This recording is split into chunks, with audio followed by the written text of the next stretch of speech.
Team Rocket is coming to Pokemon Go, and more coming up on today's episode of the latest in tech news.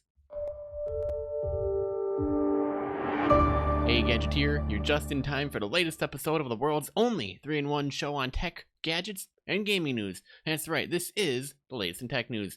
My name is Taylor Merrick, and if you're new here, hit that subscribe button right now so that you don't miss out on the latest episode. We do this Monday to Friday every single week. We take Saturday and Sunday off, and, well, wait till you get to a portion of the show before you actually click that like button. And speaking of what's to like, well, do you like Pokemon Go? You know, that game that you forgot about that you had downloaded on your phone, you could still play it? Yeah, that's how I feel about Injustice 2 on my phone. But now stupid me is getting back into playing. I've been playing Pokemon Go for a while, so Team Rocket is finally going to be debuting on Pokemon Go. We'll have more information about that coming up. We'll also be taking a look at it. Well, it was a really bad month for the internet. Apparently, Wednesday was the day that the internet went down, and we're only 5 days into July. Quote, the internet. We'll get into more of that in just a minute.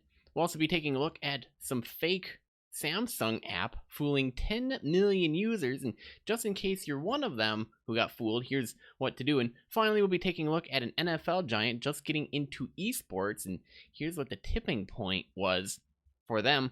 At least everybody has their own interesting take on that. But before we do, let's head on over to Today in Tech History.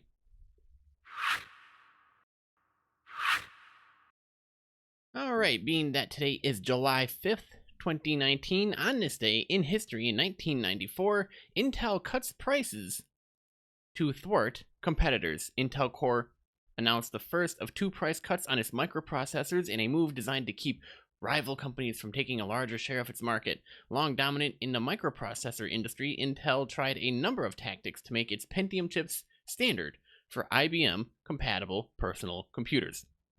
And also, on this day in 1923, Kodak introduces the hand-cranked Sign Kodak Model A, the first complete 16mm film system.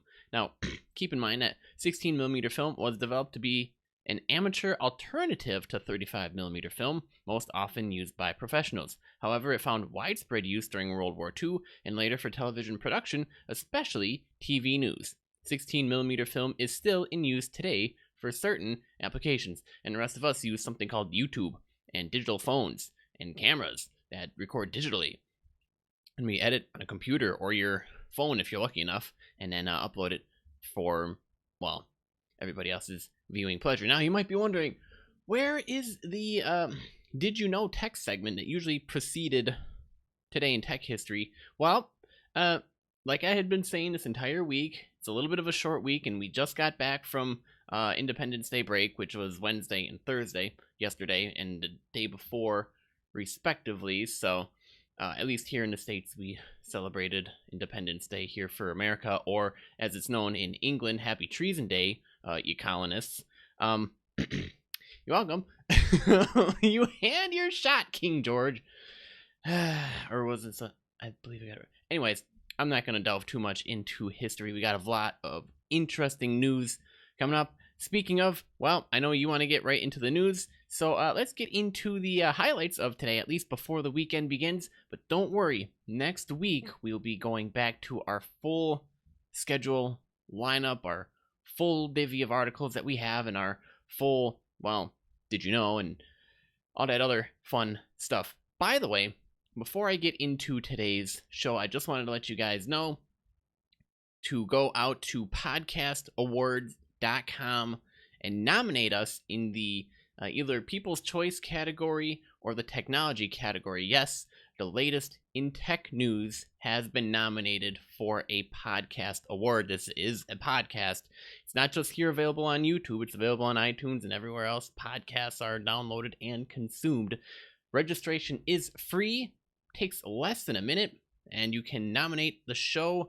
This lasts till the end of July, so make sure to get your nomination picks in.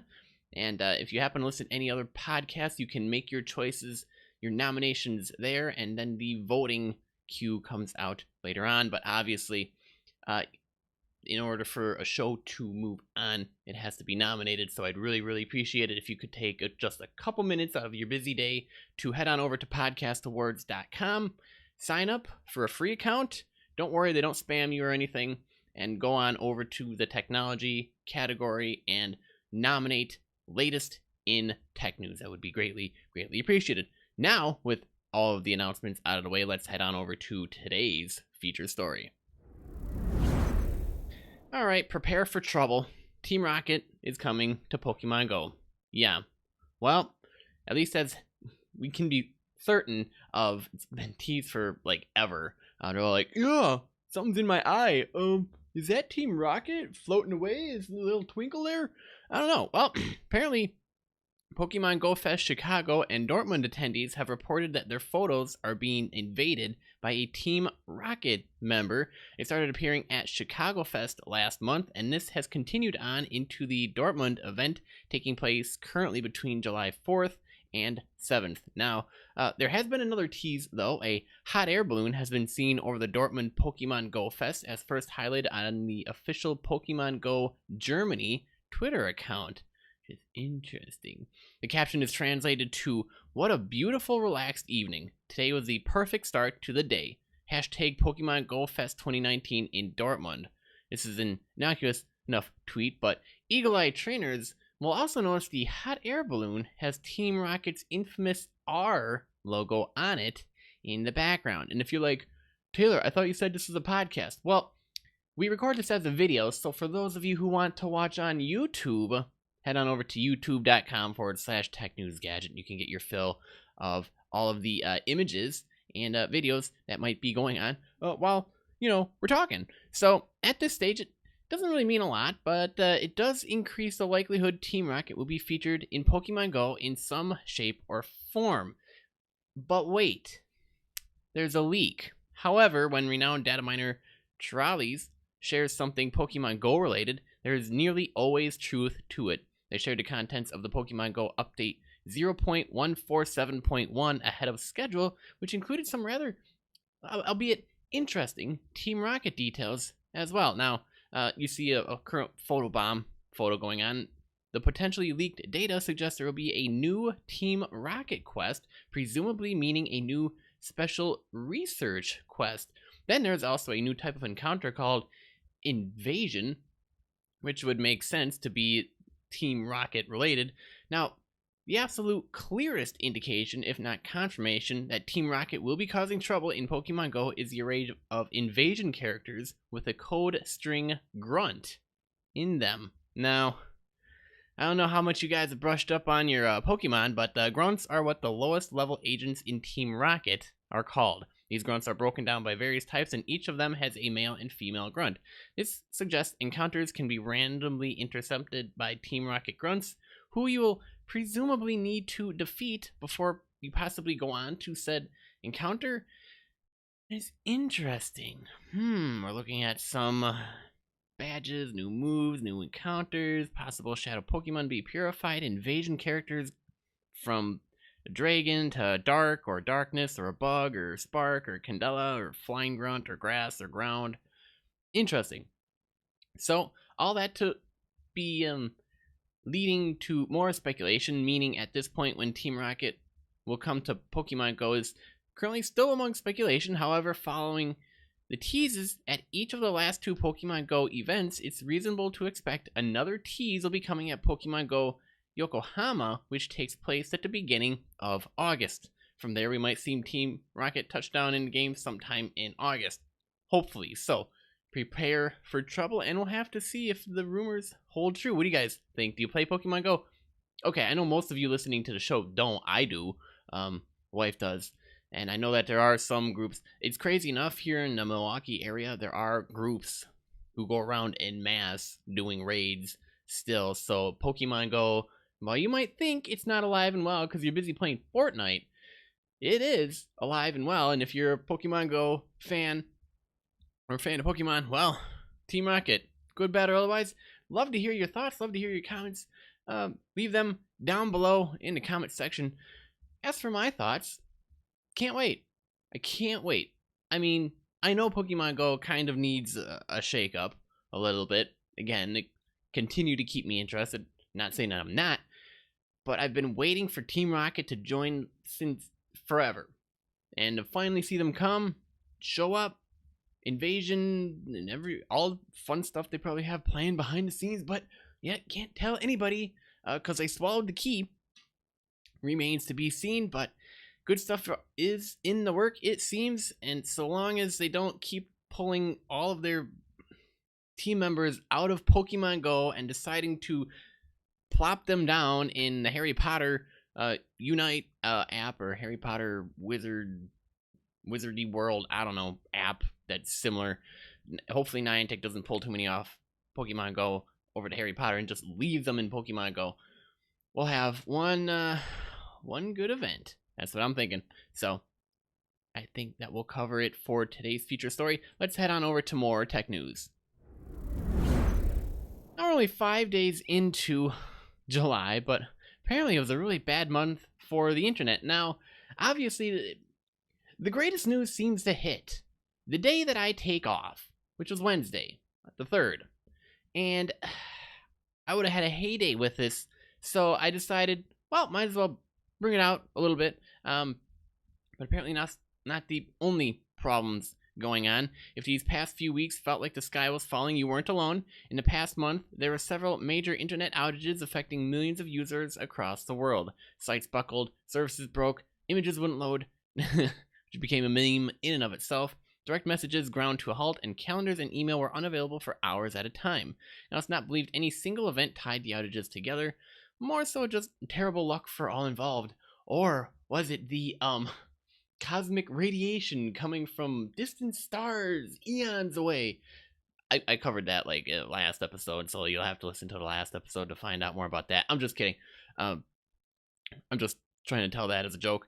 Now, it started out on June 2nd, a quiet Sunday when most weren't working. A massive Google Cloud outage took out service for most of the U.S.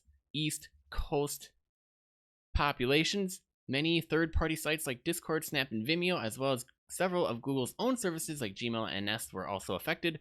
A routine but faulty configuration change was to blame. The issue was meant to be isolated to a few systems, but a bug caused the issue to cascade. Oh, it's lots of fun when you hear that tech language throughout Google servers, causing gridlock across its entire cloud for more than 3 hours and crashing a whole bunch of systems in the process. On June 24th, Cloudflare dropped 15% of its global traffic during an hours-long outage because of a network route leak. The networking giant quickly blamed Verizon, TechCrunch's parent company, this is where this article's from, for, messing that up. Because of inherent flaws in the border gateway protocol, which manages how internet traffic is routed on the internet, Verizon effectively routed an entire freeway down a neighborhood street, said Cloudflare in a post-mortem blog post. This should never have happened because Verizon should have never forwarded those routes to the rest of the internet. Well, I don't know how the internet works. I'm just a cell phone company. Duh. Amazon, Linode, and other major companies reliant on Cloudflare's infrastructure also ground to a halt. A week later, on July 2nd, Cloudflare was hit by a second outage, this time caused by an internal code push that went badly. In a blog post, I like how Cloudflare is on top of this, though, don't get me wrong. Chief Technology Officer John Graham Cumming blamed the half-hour outage on a rogue bit of regex code in its web firewall designed to prevent its customer sites from getting hit by JavaScript-based attacks. But the regex code was bad and caused its processors to spike across machines worldwide and cripple the entire service and any site reliant on it, of which TechNewsGadget was one of them. But they always had backup. The rollback was swift, however, and the internet quickly returned to normal. But Google, not wanting to outdo Cloudflare here, was hit by another outage on July 2nd, thanks to physical damage to a fiber cable in the U.S. East Coast region. See, I wasn't the only one. Apparently when I had the internet problem last week, it's because there was physical damage to the internet cable in our neighborhood because somebody decided, oh, maybe I need to do construction and hit the cable. Knocked out the internet for like a day. But for Google, the disruption lasted for about 6 hours, though Google says most of the disruption was mitigated by routing traffic through other data centers. And then Facebook and its entire portfolio of services, including WhatsApp and Instagram, stumbled along for 8 hours during July 3rd as its shared content delivery network was hit by downtime. Facebook took to Twitter, no less, to confirm the outage. Images and videos across the services wouldn't load, leaving only, well, the creepy machine learning generated descriptions of each photo, or none at all. At about the same time, Twitter too had to face the music, emitting a tweet that direct messages were broken. Some complained of ghost messages that weren't there. Some weren't getting notified of new messages at all. And then Apple happened. On July 4th, iCloud was hit by a 3-hour nationwide outage, affecting almost every part of its cloud-based service, from the App Store, Apple ID, Apple Pay, and Apple TV. In some cases, users couldn't access their cloud-based email or photos. Although, if you're in the US, you shouldn't have been on the internet anyways. You should have been offline, enjoying time with friends and family, celebrating Independence Day. According to internet monitoring firm Thousand Eyes, the cause of the outage was yet another border gateway protocol issue, similar to Cloudflare's scuffle with Verizon, sending a whole bunch of internet traffic down a neighborhood block and backing up traffic all over the place. So, rough month. From Cloudflare and Google, points there explaining what happened and why. Less so to Apple, Facebook, and Twitter, all of which barely acknowledged their issues. They just said, yeah, we had a problem, and now it's fixed. Return to normal. And everybody else is like, what happened? I don't know. Something did. And then the finger pointing began. So, what can we learn from this? For one, internet providers need to do better with routing filters. And secondly, perhaps it's not a good idea to run new code directly on a production system. Maybe you actually should make sure that all of the bugs are ironed out in staging before you pop it live. Okay? These past few weeks have not looked good for the cloud, shaking confidence in the many reliant on hosting giants like Amazon, Google, and more, although some quickly and irresponsibly and eventually wrongly concluded the outages were because of hackers or threat actors launching distributed DDoS. It's always far safer to assume that an internal mistake is to blame, which seems a borderline about 50-50 nowadays. But for the vast majority of consumers and businesses alike, the cloud is still far more resilient and better equipped to handle user security than most of those who run their own servers in-house. So just keep that in mind. The easy lesson is to not put all your eggs in one basket or your data in a single cloud, but as this month showed, sometimes you can just be plain unlucky, but usually you'll be fine. Just give it an hour or two. So did you get affected by this Facebook or Twitter or Cloudflare outages going on? Post below down in comments. For me, I don't need to leave a post. I'll tell you exactly what happened. On the 3rd, I was browsing Facebook, and no images would load. And I was like, well, that's weird. And then some other stuff wasn't loading, and then it seemed like Facebook was down. Like, this is weird. And, yeah. So, that's about as far as it went to me. I never really had any other issues. I also don't live on the East Coast. So, being that I'm in the Midwest, I usually don't have many problems there. But maybe my site, TechNewsGadget.net, suffered from some downtime-ish, although Cloudflare just serves the quicker version of TechNewsGadget. TechNewsGadget would still load, so if Cloudflare went down, TechNewsGadget would still load, albeit a little bit slower. Just slightly slower, but not that much. So, there you have it. That's mine. 2 cents. Love to hear yours. Post in the comments. Alright, moving on. Well, there's a fake Samsung app, and apparently it fooled 10 million users. So, a scammy-seeming Android app promises an easy way to get firmware and security updates for your Samsung phone, but in reality, the app takes you to ad-filled pages and charges you for free software, according to a security researcher. Called Updates for Samsung, the app has more than 10 million downloads and is still in the Google Play Store as of today, being July 5th. Alexis Kuprins, I believe, who works for the CSIS security group in Denmark, detailed the app's apparent sleazy dealings in a blog post on July 4th. Besides being stuffed with advertisements, frameworks, and not being affiliated with Samsung yet distributing their firmware, the app offers paid subscriptions for the downloads of the said firmware. A user can get an annual subscription for Samsung's firmware update downloads for a small fee of, well, $34.99, or roughly $35 US. They reached out to Dato Evake, the company behind updates for Samsung, for comment. We also tried loading the app on our own Android phone, but our Android antivirus app warned us not to, as the app was a known adware repository. Needless to say, don't install updates for Samsung until this matter is cleared up. If you already have it on your phone, you might want to uninstall it for the moment. If you've paid any money to the company behind the app, make sure your credit card statements are in order. If anything is amiss, contact the card issuer immediately. Albeit, did you know that your phone updates typically automatically? And if not, there probably is a setting in there for the firmware updates, at least on Android. You shouldn't have to pay $35 for free updates. That would be almost as stupid as saying, hey, you know those Windows 10 updates? Well, if you download this free adware-laden app for $35, you could get the Windows updates for free, or for $35 installed automatically. And then you sit there and you go, but wait, they are installed automatically. It's called Windows Update, and I can determine when I want it installed or if I don't want stuff installed. And you want to know what that cost me? The low, extremely exquisite price of free. Can't place a dollar value on that.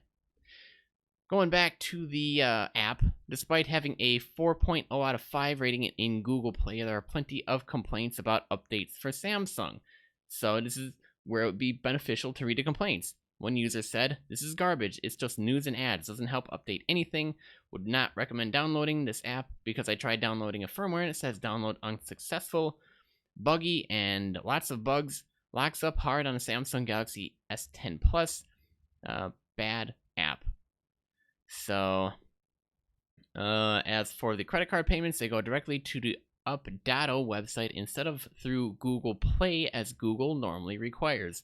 Cooperins told ZDNet that he had told Google about the app and requested its removal from the Play Store. He also urged readers not to blame Samsung users for falling for the apparent scam. So, to be fair, the fine print on the updates for Samsung page in the Google Play Store notes that it does contain ads and offers in-app purchases. There's also a disclaimer that Updato is not affiliated in any way, shape, or form with Google Inc., so at least they're being honest. But yeah, and then this article then goes on. Whoa. It'll show you how to install updates on your Samsung phone. Simple 4-step process. Find the settings app among your listed apps, open it. Number 2, scroll through settings, click on software update. 3, click on check for system updates or download and install. And number 4, click OK. If there's a system update available, the phone will prompt you to download and install the update. That's as far as you have to go. You don't have to pay no $34.90. Okay. This is as much as I should probably say about it, but if you guys are interested in reading the rest of the article or any of the articles that we covered today, head on over to TechNewsGadget.net. And finally, moving on to our last article for today. Well, apparently an NFL giant just got into eSports, and here's what the tipping point was. Now, that's, well, described as, it's just the first step in getting in on the, quote, next evolution of entertainment. That's how Jonathan Wilf describes his family's and subsequently the Minnesota Vikings' first eSports play. On Tuesday, Activision Blizzard revealed that the Wilf's family Wise Ventures investment fund, founded by Viking owners Mark and Zygi Wilf, will become part of its upcoming Call of Duty League by fielding a Minnesota-based team. And while the Vikings owners have had their eye on the esports industry for a while, it was Activision Blizzard's approach to building the space that led them to finally get in on the hype. Just like with their Overwatch League, the gaming giant intends to run another city-based franchise with Call of Duty, as inspired by traditional sports leagues. Having watched closely as the ecosystem evolved and matured with the first few years of franchise leagues, we are confident in the long-term potential of what Activision Blizzard is building and in the esports industry as a whole. Wilf told CNBC, this makes the Vikings the latest traditional sports entity to charge into the esports industry, which research firm Newzoo projects will generate over $1 billion in revenue this year. Billion. That's a year-on-year growth of 27%, with the North American market accounting for over a third of that $1.1 billion revenue. But the Vikings are already also entering a field where a good number of traditional sports giants have already snapped up slots in various leagues or started their own esports branches. Take-Two's NBA 2K League, for example, features 21 teams that are each owned by their respective city franchises. Activision Blizzard's Overwatch League, which features city-based franchise teams, also boasts a few traditional sports entities, including the owners of the New England Patriots and the Los Angeles Rams. These same traditional sports entities have also been wheeling and dealing into space. Keep in mind, in 2017, the Houston Rockets paid $13 million for a slot in Riot Games' League of Legends North American League.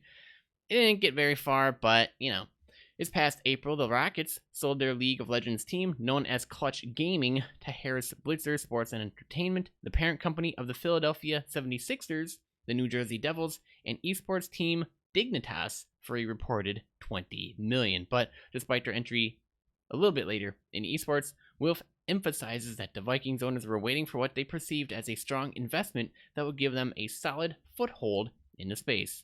Quote, "For us, investing in esports was never about being first, it was about finding the right opportunity at the right time.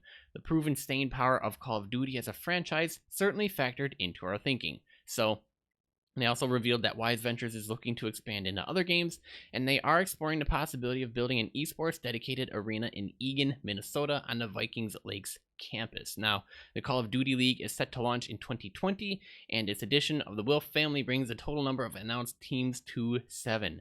Back in March, ESPN reported that franchise spots for the new esports league were being sold at $25 million per slot, though Activision Blizzard has never confirmed that number. Pretty impressive. Yes, the Vikings are now in it as well. I believe the Milwaukee Bucks are too. Hey, I have to rep my local company or sports franchise, something. The Milwaukee Bucks basketball team, I believe they have their own esports league or are looking into it or currently have one. I remember talking about that before at some time in the past. But yeah, what do you guys think? Pretty cool, huh? This esports league stuff. Now that football, baseball, basketball owners are taking a look at esports, and I'm punching the microphone on accident as I'm doing it, are looking at esports and going, that might be pretty promising, and they're just biding their time and waiting. Now that they're starting to make their transition over, all that's going to mean is a lot larger mainstream adoption to esports as we know it, and a whole new wild, wild west, as it were. Lots of fun. So if you're one of those people looking to get into the esports, wanting to be part of a team, you should probably start practicing now. Practicing hardcore, as in like you want to improve, start looking around for opportunities to compete on a local, state, possibly national level, starting to put together tournaments, figuring out what's going on there. If you want to work behind the scenes, start sticking your nose out, finding out what's out there, trying to connect with people who know other people in the space to try and get into that. By all means, do so. This is a very thriving, booming industry. Albeit some people are still going to sit there and look at it and go, but it's like, dude, you're like playing a video game. That's not a professional sport. Oh yeah? 1v1 me, bro. Soon everybody's going to be saying that. So, yeah. Pretty cool. So I'm excited about that. I just wanted to share this news with you guys. But if you have any questions, any thoughts or comments of your own, I'd love to hear about them down in the comment section down below. We can always continue the discussion there, as well as forums that we have at forum.technewsgadget.net.